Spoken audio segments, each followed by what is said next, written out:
Bueno, mi nombre es Agustina Calizayas, soy de la comunidad de aquí de Lecho.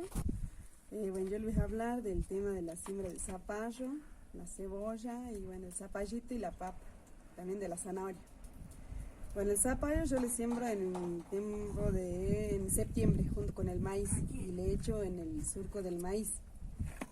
Le echo en el maíz por el tema de que es muy delicado para la helada, entonces que hace el maíz le protege un poco.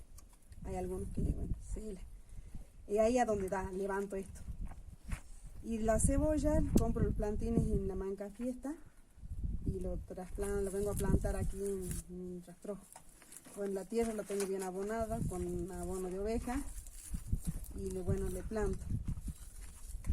Le tengo que aporcar, regar, no hacerle falta de agua y de hierbarle.